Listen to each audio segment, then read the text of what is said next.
14 जनवरी 2025 का शुभ मुहूर्त। माघ कृष्ण पक्ष की प्रतिपदा तिथि 14 जनवरी 2025 को देर रात 3:22 तक रहेगी। पुनर्वसु नक्षत्र 14 जनवरी 2025 को सुबह 10:17 तक पुनर्वसु नक्षत्र रहेगा। इसके बाद पुष्य नक्षत्र लग जाएगा। 14 जनवरी 2025 मकर संक्रांति, प्रयागराज में कुंभ महापर्व का प्रथम शाही स्नान। राहु काल का समय दोपहर 3 से 4:30 बजे तक, इसलिए आप राहु काल के समय में अपना दान और पूजन विधि ना करें। आप पुष्य नक्षत्र में 10:17 के बाद अपनी दान पुण्य की सारी विधि विधान से आप कर सकते हैं। मकर संक्रांति पे 14 दीपक वाला उपाय आपको सिर्फ मकर संक्रांति के दिन ही करना होता है। मकर संक्रांति के अलावा यह उपाय और दिन इतना सर्वश्रेष्ठ नहीं कार्य करता जितना मकर संक्रांति के दिन करता है। दीपक वाला उपाय घर की माता बहनों को करना है। जो भी आपके घर में बड़ी माताएं बहनें होंगी वह 14 दीपक वाला उपाय अवश्य करें। 14 दीपक वाला उपाय किस समय करना है? 14 दीपक जो आपको प्रज्वलित करने हैं वह आपको या तो सूर्योदय जब सुबह होता है उसके 20 मिनट पहले या उसके 20 मिनट के बाद तक, और नहीं तो आप शाम को प्रदोष काल में अपने 14 दीपक का उपाय करें। ये दोनों ही जो समय है वह सर्वश्रेष्ठ है। जो 14 दीपक आपको लेने हैं वे मुख्यतः मिट्टी के दीपक होने चाहिए, और अगर आपके पास मिट्टी के नए दीपक ना हो तो आप पुराने दीपकों को साफ करके भी प्रयोग में ले सकते हैं। परंतु अगर आप 14 दीपक बिल्कुल नए लेते हैं तो ये अति उत्तम होगा। और अगर आप आटे के दीपक तैयार कर सकते हैं तो उस आटे के अंदर कोई नमक या कुछ भी घी वगैरह नहीं मिलाना। आपको सीधे आटे को लेकर उससे 14 दीपक तैयार कर लेने हैं। 14 दीपक तैयार करने के बाद आप उसमें लंबी बाती रखिए। अब बारी आती है उसमें तेल डालने की।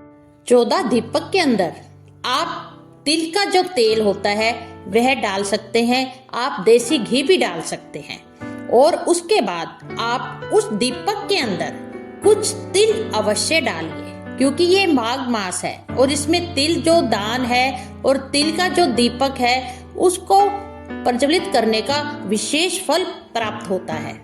जिस समय आपको अपने 14 दीपक जलाने हैं आप एक बड़ी सी थाली में वह सबके सब दीपक रख लीजिए, और फिर जो आपका घर का मंदिर है वहाँ पे आप वह थाली लेके जाइए और अपने सभी दीपक को आप जला दीजिए।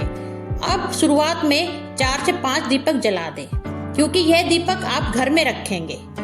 इसके अलावा और दीपक है वह हम बाहर रखेंगे। और थोड़ा सा शुद्ध जल लेकर थाली के गोलम गोल एक बार घुमा देने हैं। उसके बाद आप ये दीपक 14 जहाँ पे भी रखने हैं उन दीपक को रखने से पहले आप कुछ सामग्री नीचे जरूर बुरका लें, चाहे चावल के दाने हो, चाहे गेहूं के दाने हो या फूलों की पंखुड़ियां हो। पहला दीपक आप अपने घर के मंदिर में जहाँ पे लड्डू गोपाल जी हैं और आपके घर के भगवान विराजित हैं वहाँ पे रख दीजिए। दूसरा दीपक आप तुलसी मैया के पास जाइए और वहाँ पे रख दीजिए। तीसरा दीपक आप अपने रसोई घर में रखेंगे जहाँ आप भोजन बनाते हैं। चौथा दीपक जहाँ पे आपके पानी का स्थान है, जिसको पितरों का स्थान माना जाता है, आप उस दिशा में अपने पितरों को याद करके एक दीपक रख देंगे।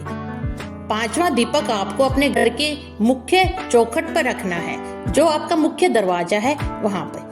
छठवां दीपक आपको किसी भी नदी, बावड़ी, तालाब या सरोवर के पास जलाना है। सातवां दीपक जो आपके घर के पास में बेलपत्री का पेड़ हो वहाँ पर जलाना है। आठवां दीपक आपको अपने घर के पास में जो पीपल का पेड़ हो वहाँ पे जलाना है। नवां दीपक आपके घर के पास जो आंवले का वृक्ष हो वहाँ पे जला देना है। 10वां दीपक आपको शमी के पेड़ के नीचे जाकर जला देना है। 11वां दीपक आपको बड या वट वृक्ष के पेड़ के नीचे लगाना है। 12वां दीपक आपको भगवान शिव के मंदिर में जाकर लगाना है। 13वां दीपक आपको यज्ञ कुंड या यज्ञशाला जहाँ पे बनी हो वहाँ पे लगाना है। 14वां दीपक आपको गौशाला में लगाना है जहाँ गाय माताएं बंधती हो। मकर संक्रांति के दिन किए गए 14 दीपक वाले उपाय का फल आपको पूरे साल भर मिलता है। अगर आपको इस उपाय करने में कोई दिक्कत, समस्या, परेशानी आती है तो आप मुझसे कमेंट करके पूछ सकते हैं। दोस्तों, कमेंट में हर हर महादेव और ओम नमो भगवते वासुदेवाय लिखना मत भूलिएगा। धन्यवाद।